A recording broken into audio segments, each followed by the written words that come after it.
bring to the marketplace. And Mhm. you're talking about a combined skill set with Corey, what Yep. he does, and Felicia, and then what I do. Here's what I do. Good morning, everybody else. Good morning. Virginia and I were getting to know each other, so you'll benefit from this as well. So I'm a perspective coach. Virginia, I made that up. I made it Yeah, up. I know. There's so many people over the course of time that told me that's a unique perspective. I never thought of it looking at that. Okay. That's really cool. And I'm like, okay, Lord, you're telling me what I am. So that's the lane. I tend to be able to bring things to people that they weren't necessarily seeing and helping them create an economy that they didn't know was there. An example, jokingly but seriously, is this. I ask everybody the same question. We can start here and anybody can jump in if they choose to. Can come on video if you have the ability to. So the thought process is this. Think about where you go most frequently, whether it's the nail salon, hair salon, food store, wherever that place is. Think about that drive you make so consistently. How many fire hydrants did you pass? Nobody can ever answer the question. I'm going to say that to places I go consistently because it's just down the street. So But the idea conceptually is this red pipe that sticks out of the ground that yeah. literally saves lives. We have no idea that it's even there. My point to you is this. We're so intentioned on one thing, we're not paying attention to the obvious. Who knows, the fire hydrant would be obvious. But the concept is this for everybody on this call, typically trying to break into the senior market. My profession is you're already there. You're just not paying attention to it. And it's not me being sarcastic. It's me being obvious. My point is this. If you take collectively, and I don't know what everybody's production is, but if anybody wants to get on video and we could chit chat to help you, because this call's for you, not me, the thought process would be this. Take a look at how many clients you closed in the past 12 months. I'm going to make up a number and say it's 6. If you got to 6, you're like in the top, I don't know, like 8% in real estate if you closed 6 last year, which is staggering. But nonetheless, another story for another day. My point is this. Of those 6 that you closed, here are some questions I would be asking you if I was participating in the growth of your business, which in theory on these calls I am. How many of your clients have parents that are still alive? You have a husband, you have a wife. You got 2 parents on one side, 2 parents on the other side. Are they still alive? If they are, how old are they? How old are they? And do they have their directives in order? Who's in charge of their estate? Do they have an updated will and trust? How are they preparing for those next stages? We're so looking at the client that we just closed and the paycheck that we need that we're overlooking the fire hydrant. The fire hydrant is parents on both sides, brothers and sisters, aunts and uncles. Are we really looking at that and saying, oh, wow, if I just ask that one question, now I get an introduction to the parents. Now I can coordinate that with my estate planner, probate attorney, my financial advisor, my tax strategist, and say, hey, we need to bring in the whole team because the couple has parents that are 75 years old. And this guy, this is a real world story. And this guy manages over 41 properties. He's in his 70s. He manages 41 properties and he needs to start selling them off because he's starting to get up there in age. And you were so concerned with closing that deal, you never asked questions about the uncle or the parents who are in their 70s that could have afforded you that opportunity. You literally could have a career in helping that gentleman sell off his 40 some odd properties over the next 2 to 3 years. And then, mind you, you'll be pairing that up with an estate planner who does seminars every 2 to 3 months in the senior communities. He's now going to start bringing you with him. You don't have to break into anything. You already have the keys. So the thought process is the obviousness of getting into the senior market. You're already there. We're not looking. I tell everybody, hurry up and slow down, right? So you're not looking at your current pipeline of clients that you have and clients that you've closed. And how many of them still have parents that are living? Who's helping them? Now, on top of that, you should know a little bit about estates and probate and all that kind of inner working stuff. You should know a little bit about the senior communities. Yes, yes, yes. Check all those boxes. So when I share with all this information with you guys, I know a lot about that. Not because I'm an estate planner, because I invest in my partners. So if you look at, and I could show you on my phone as I do all the time, how many clients last week alone I referred to estate planners? How many clients last week alone I referred to financial advisors or tax strategists? And how many of those professionals brought me business back? Why would they do that? Because they're supposed to. That's our working board of directors. So I'm not trying to find the client. They're looking for me. Some of us are spending too much time trying to find the client. You already have them. We're just not paying attention. Virginia, your thoughts, because you're helping from a coaching perspective. What are your thoughts on what I'm sharing with you?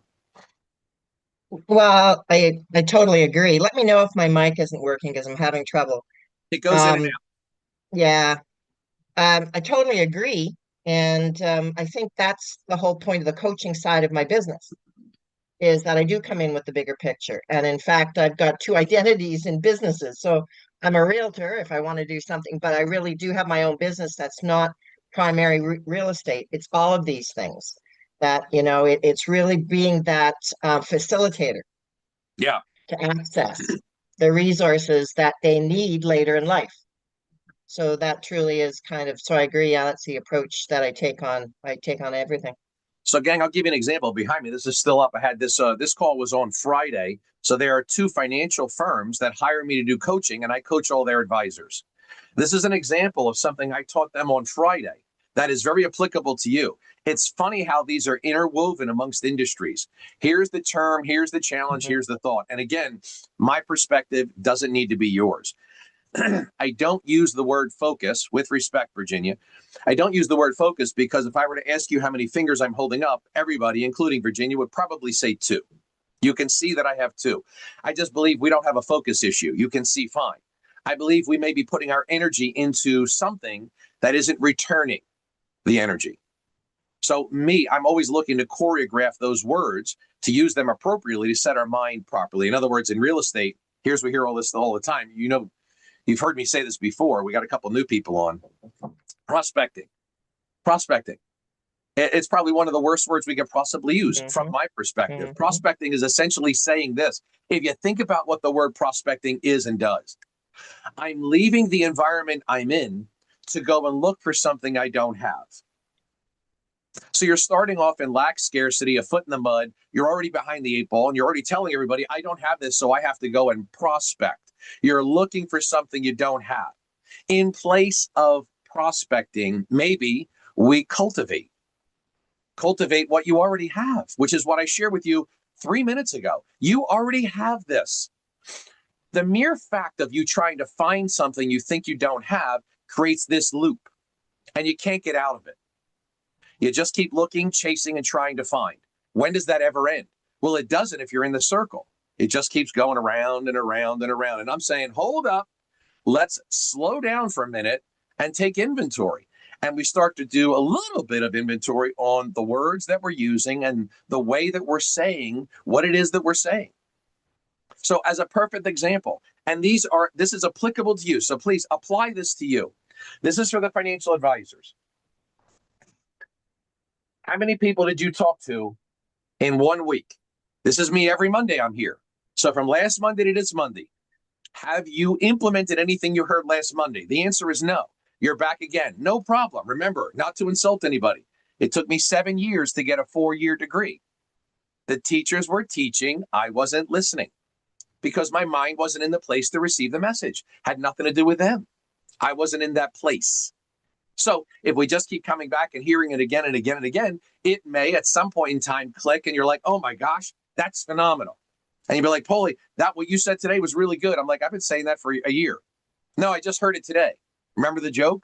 Seriously, how our brain works? You'll see me for the first time after you've heard me for the 7th. So what does that mean? Well, replay this 7 times. Hurry up, right? We don't have time. But the thought process would be this. Look at this here. From last week to this week, how many people did you talk to? How many clients did you acquire? So if we take inventory, this was a large group of financial advisors. A total of 377 people were spoken to in this group, this financial firm. 377 people were spoken to. This number is for you. 67% of the population doesn't have a will, a trust, medical or financial directives. 67% of the population until the age of 72. Then that number drops to 19%. So what does that mean? At 72, people are starting to wake up. I'm getting closer to death. I better get my affairs in order. So you've got a window to catch 67% of the population. Well, if you spoke to 2 people, 10, 20, 30, apply it. 67% of that number 252 people needed some form of education about a will and a trust. Think about the scale of this number. 252. Apply these numbers to you. And if you're trying to scale a business as the manager of the financial firm he looks at this number and he's disgusted because his people aren't doing what I'm teaching. And yet the money is right under your nose. So now let's bring it over to here. Let's apply it on this side. How many people of the people you spoke to file taxes? In theory, every single person. In theory. So that means 377 people that were spoken to last week all apply taxes. So that next buyer and seller, and your accountant has them. You know the stats. I brought this to you before for the sake of the people that are new. Here's the example.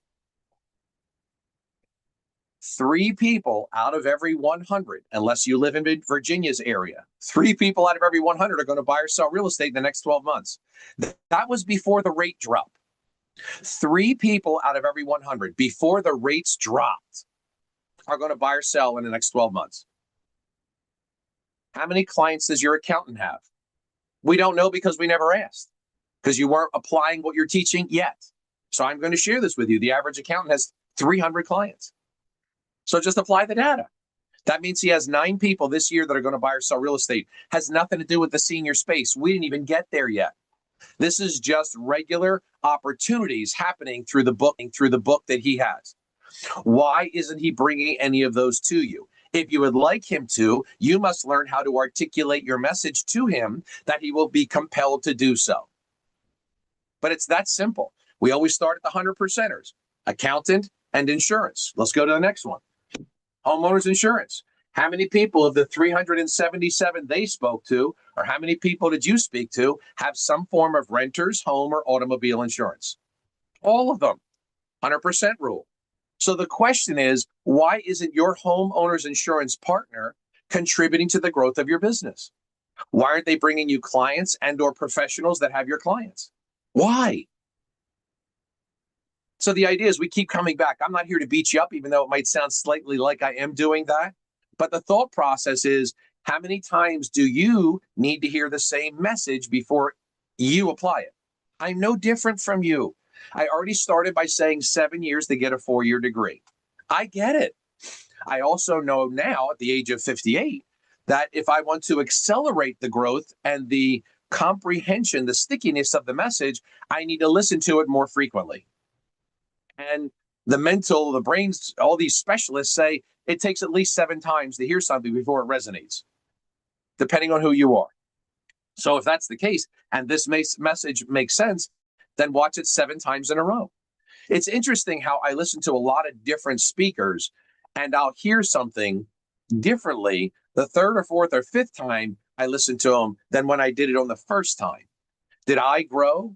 Did the message change? Am I in a different place now to hear something? Was I paying attention on the first one or the second one or the third one? So conceptually, gang, you are seeking something you already have. And the list goes on. You can see I do this for a lot of different professionals. The entire financial firm, the firm, is going through the same type of training I'm sharing with you. And they're missing the exact same fire hydrants you are. She says the teacher appears. So the thought process is this, gang. I believe you all possess what you need to possess. This isn't you have greatness within you. Yes, you're awesome. Yes, you're wonderful. This is not a motivational speak. Go to YouTube for that. Slow down and take a look at the data. The data tells the story. We allow our emotion and our thought to get in the way, right? I say this all the time. God works in mysterious ways. No, he doesn't. He works in obvious ways. We get in his way. It's that simple. So you're coming to an environment, which if you believe in the law of attraction, in theory, it makes sense. I'm going to attract success. I don't believe you do attract success. I think you give success away. That's the law of reciprocity. And it comes back, but you first got to be what it is that you want. But if you put yourself in this room, this isn't a coincidence. So if you put yourself in this room, what are you doing with what you learned? If everything is a God incidence, and I believe that it is, I don't know what your beliefs are, it's immaterial to me, but if that makes sense, then what are you doing with the message that he put in front of you? Not the messenger. I'm just this vehicle. What do you do with this? It's like the lady, I know you've all probably heard the story for the sake of being redundant. The floodwaters are coming. There's a woman in her house. Guys pull up in a big 4x4. Get in the truck. The rains, the floodwaters are coming. You're going to drown. No, no, no, no. God's going to save me. The waters are rising. She's now climbing up to the second story. A boat comes to her house. Come on, get in the boat. Hurry up. The waters are coming. You're going to drown. No, no, no, no. God's going to save me. The waters are rising higher. She climbs up to the top of the chimney. A helicopter shows up, drops a ladder. Grab the ladder. No, no, no, no. God's going to save me. She drowns. She's at the pearly gates. God, why didn't you save me? I sent you a truck, a boat, and a helicopter. What else do you want me to do? He doesn't work in mysterious ways. He works in obvious ways. And all I'm saying to you is this message, if it makes sense, what are you doing with it? If it doesn't make sense, then you just identified you should not be coming back to this call. The concepts and theories I'm sharing are a waste of your time.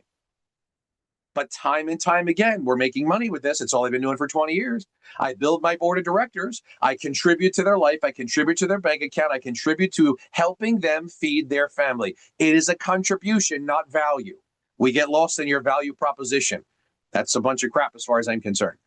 That has to be a contribution. How are you contributing very specifically? And if the contribution moves the needle, then they're going to reciprocate in the same way, but only after you teach them. Remember, you've got to educate, empower, and hold them accountable. If you do not, then you're sitting back waiting for someone to naturally give you something back. And that doesn't work so well. So, Shalom, Kim, I think you guys are new to the call. I haven't seen you come on video. If you have the ability to interact with us, please do. As much as I believe you guys are a gift to me, this call is also to benefit you guys. I want to make sure I'm doing that. Hi, Laura.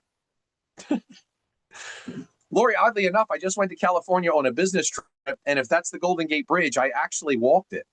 Oh, really? I did it a few years ago. Yeah, it is. It was just, it's not my picture, it's just one of those background pictures. It was the one that I've never been out there, but man, that was one heck of an experience. It was just so cool. Yeah, no, it was. Yeah, yeah. Did you go to Alcatraz? I did not. I took pictures and saw it, but I'm like, a little too demonic. It's craziness going out there, but I could see it. I don't want to go to it. You know what? I've been there twice, and the first time was very, it was really a good experience. The second time I knew what it was, but it's a self-guided tour. It's like you listen to it. Oh. Yeah. Yeah. Okay. It's pretty interesting. Okay. It was a bunch of years ago. So sorry, I was driving. That's why I was nonetheless. So, Lord, give me your thoughts. You've been with me for a while, darling. You come in and out of this. What's resonating that you would still have come back? You're coming back again. Why are we taking another crack at this? Tell me your thoughts, Lori.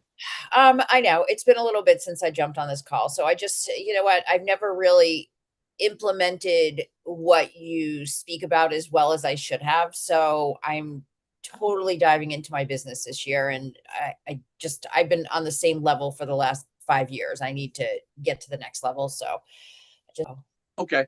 So even on the 12 o'clock call that you get to come to as well, think about this.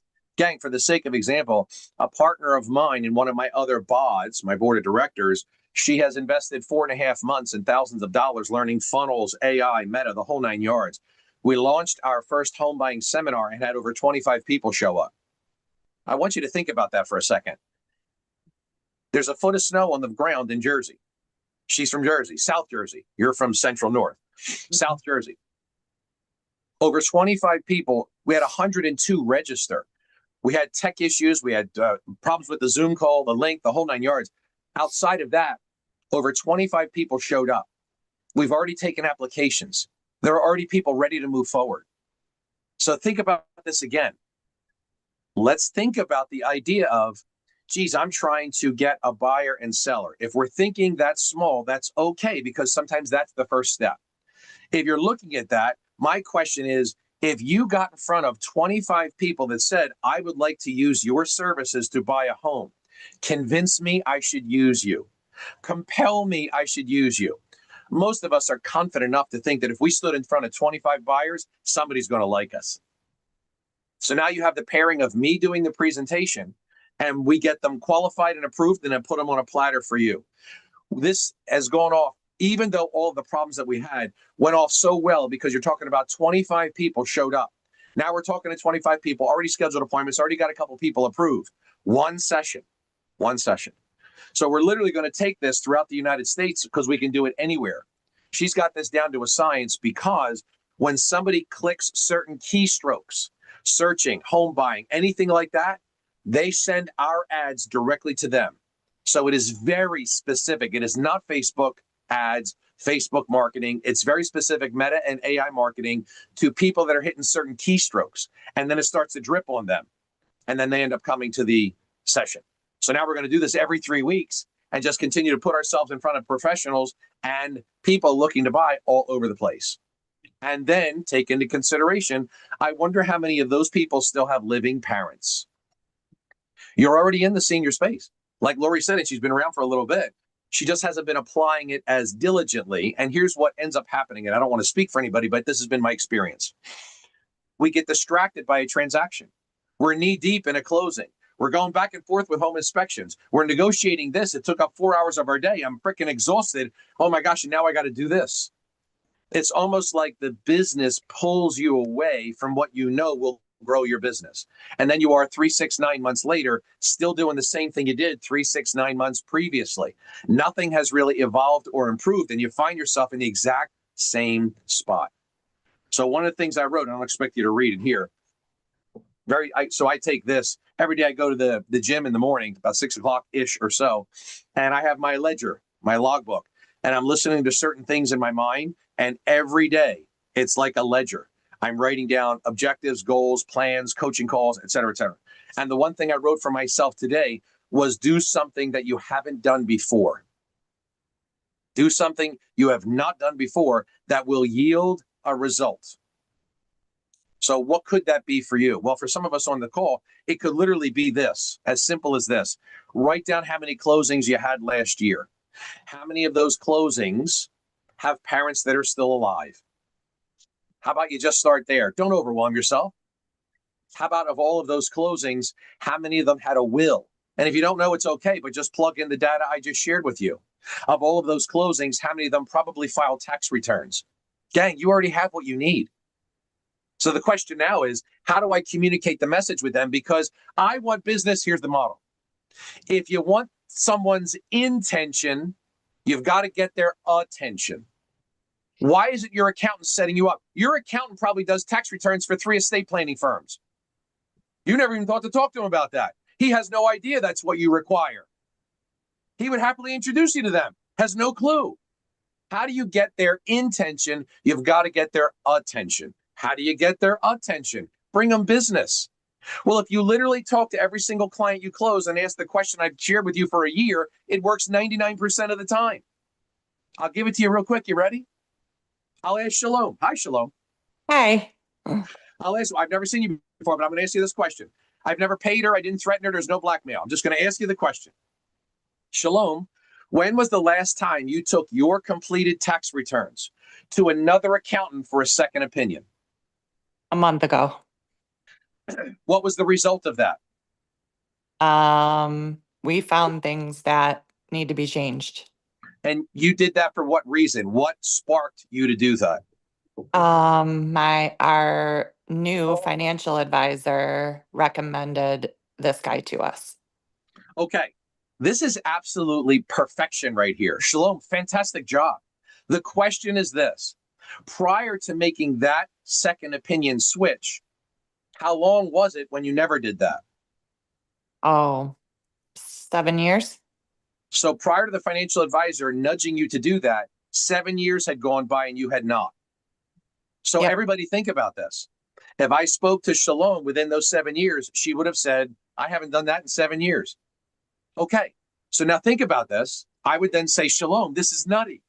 We get a second opinion about men, clothes, vacations, restaurants, movies, but not the money we report to the government. That's insane. Listen, I'm going to connect you with my partner. He'll do a complimentary review of your returns to make sure you're not sending this government too much money. No cost, darling. I got you covered. I'll make the connection. Gang, that's how Shalom made a switch. However, if I were Shalom, are you in real estate? Yeah. Okay. So now the question, in the 7 years prior to this switch, how many clients did you get from that accountant? 0. Okay. So I've been doing this for a minute, gang. So follow the thought process. What Shalom was looking for under the guidance of her financial advisor was a better accountant taking more advantages, keeping more of your pot money in your pocket.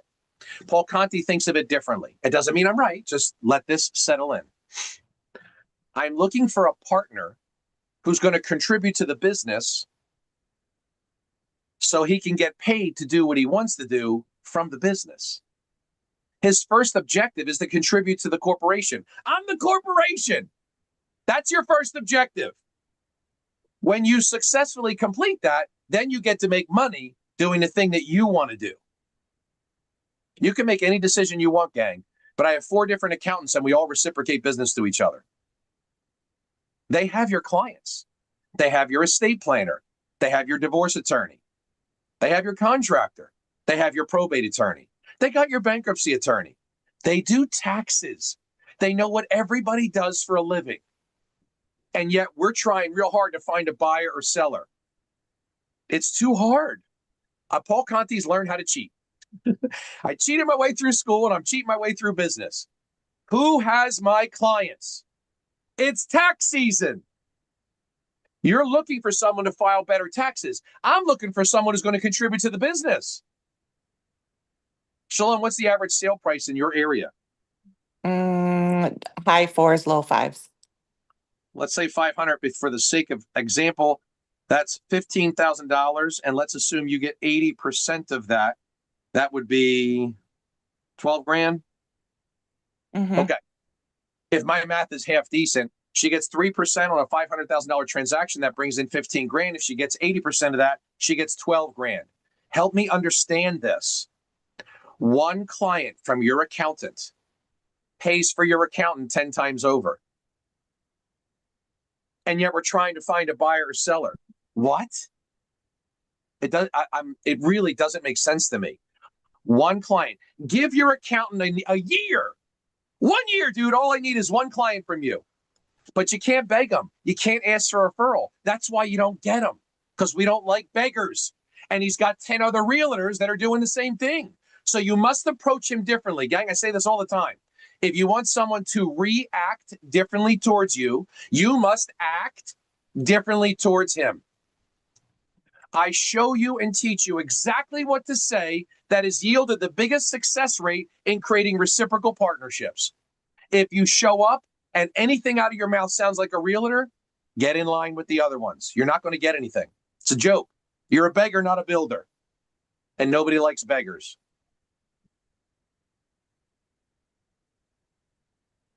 Thoughts or questions? We're up on the 10:30 clock, the time.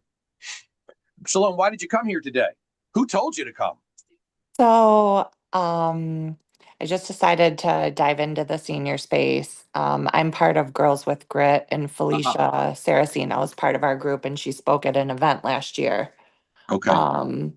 And I just, same as I think a lot of people, put it off. And this year just decided to jump in. So I've been going to the senior mastermind calls on Thursdays, jumping on, the Monday, Wednesday, Friday calls as much as I can. Okay, so let me share this thought. And please, you're in control. You can hang up at any point in time you don't like what I say. And I would encourage you to do that if I'm not helping you. How many deals did you close last year?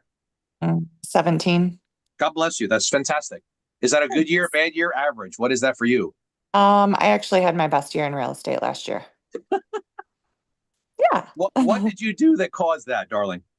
So I'm 90% right now sphere of influence. So and this was a lot of stuff that came from Girls with Grit. I just loved on them. Stayed top of mind with pop by gifts and my magazines and, girls' nights out and, couples' nights out and client events and all the things. Okay. Congratulations, by the way. Love to hear the success story. Absolutely fantastic. Thanks. So now the thought process is this. In theory, you come and listen to this call because Felicia said, check this dude out. But everything I've been sharing with you is what I've been doing with Felicia for the past 3 years. So she's now applying some of that. I'm going to share some things with you guys here very quickly. Here's simple math, right? So the question is this. You close 17 clients. Here's what I do is what's called a client profile. And again, I make all this up. It's not your typical client profile. The client profile is this. Of the 17 families that you closed, how many of them have a will? I don't expect you to know the answer, but do you? No. Okay. So let's just look at the national data. 67% of them didn't have a will. It doesn't mean they're all going to get one, but the data tells me that 11 people of the 17 you closed need to speak with an estate planner. So the question is, of the 17 that you closed, how many came from an estate planner? 0. Okay, this is great. This is the fact that you did 17 and done nothing that I'm about to share with you. Sky's the limit, baby. So now think about this. You want to break into the senior space, and I profess you're already there. So now my question is, if I am an estate planner that lives 15 minutes from you and my demographic and clients are all around you, if I'm an estate planner and I call you and I say, Shalom, a very dear friend of mine said you are phenomenal as a real estate agent and they love me as an estate planner. So I'm looking for the right partner that can help me with all of my clients. In estate planning, probate work, I have approximately 6 to 10 people every year that pass away and need to sell their home. I'm trying to find the right real estate agent to partner with. And our mutual friend says, you're phenomenal. So I guess my question is, I have a client right now. She just went on hospice. The family's trusting me to find the agent. And I'd like to bring that partner with me to the home to evaluate the home and see what they think they could sell it for. Would you like that client? Mm-hmm. Yeah. The reason you're not getting that call is because you're not giving that call. Why would the estate planner use you? Because you're pretty? Because you're funny? Because you're good? Stop. The estate planner is going to use the professional that's contributing to their business. And you're not. And yet you have the ability to. Everything I'm about to share with you requires no money. It's one call a day. Here it is, Shalom. Your closed book. Mary, it's Shalom. The house looks beautiful. I just drove past it the other day. How's the husband? How's the kids and the dog? Wonderful, wonderful, fabulous. Mayor, it's that time. We didn't talk about this when we went to closing, but did you update your will after you made settlement? No, I got your guy. I'll set it up for you. I'll have him reach out to you within 48 to 72 hours. After you have the call with him, all that I ask is that you call me and tell how much you love this guy, because everybody does. Whew, that's one call today. Let me I'll wait all day and I'll make another call tomorrow, because Paulie only said make one call a day. Because we don't want to overburden anybody. So it's sarcasm. Sorry. Maybe after lunch. I'll make one more call. Tony, it's Shalom. This is too easy, ladies. I say that with respect because it took me a while to figure out what the teachers were teaching because I wasn't ready. It wasn't that I wasn't ready. The thing didn't appear to me, meaning my wife appeared. It wasn't that I became ready. It wasn't that I got smarter. I'm now going to take courses. It wasn't any of that. Someone had to hold my hand. When somebody holds my hand and forces me to do what is required, magically it gets done. And Shalom just said it. Put it off, put it off, put it off. But you won't put it off, Shalom, if I call you every day. If we have a call at 12 o'clock every day and we're going to role play for 5 minutes and then you're going to make the call to a client, you won't put it off anymore. Oh, I'll make you money. So it has nothing to do with when you're ready. You're not ready. You're never ready. It's life. And look at me. I just closed 17. So back off, Paulie. I had a great year. You did. It's an incredible year. But my point is, with that incredible year, you're now leaving a hell of a lot more money on the table. A hell of a lot more. And of the 17 clients you closed, I wonder how many of them ever got a second opinion with their accountant. Probably close 99% of the time. Never. Oh my gosh. Let me tell you what I did and why I did it. This guy's incredible. I'll connect you with my guy. Now you get to teach the accountant and hold the accountant accountable, because your accountant has somebody that's going to buy or sell real estate. Next month, somebody just filed for divorce. Somebody's about to get married. And you're trying, I'm not knocking what the girls are teaching. I'm not at all. Do not misinterpret. No, I know. Yeah, that's too much work for me. I'm trying to find the path of least resistance. Shalom, sometimes I don't even shower. I barely get dressed. I stay right here. I don't network. I don't pop up. I don't do any of that. None of it. I'm not saying there's anything wrong with it. I'm 58. I don't want to do that anymore. So what I'm looking to do is earn based on my talent, not my time. So if I can get in front of 10, 20, 30 people, they're going to love on me. I don't need to continue to do all that. Don't change anything you're doing. Don't misinterpret me. I'm just saying, well, if I scale this out and I look at this, what does it look like over the next 2, 3, 4, 5, 10 years? When I'm 30, 40, 50, 60, do I still want to keep doing that? Do it when you can, set your foundation up, and then utilize that. You got 17 people to talk to. I got news for you. The financial advisor that encouraged you to use your accountant, how many clients did you close of the 17 from your financial advisor? 0. Shalom, give me your phone number. Give me your number, darling. For real? Yeah. Oh, 248-882-6850. So I took the number, you gave the number, but I'll respectfully ask you, is it okay? Do I have your permission to call you and explore this a little bit more? Everybody gets these 30-minute calls every Monday from me. But the challenge is, you get this, we get tickled. Oh my God, that sounds great. And then life pulls us over here. Every time. It's absolutely normal. So the idea is, how do we engage a little bit more frequently? Because you've been ready, you're always ready. It's just going to get put off because that's who we are as human beings. But I'm going to hold your hand. If you want it, if you don't, that's okay. You come back and get the tickler every Monday. But I'll call you in a little bit. Okay. Ladies, thank you for attending. We ran late because I was excited, and I'm sorry for that. Anybody have any questions for me? Laura, it's good to see you again, darling. You too. See you at noon. All right, have a great day, ladies. Bye-bye. You too. Bye.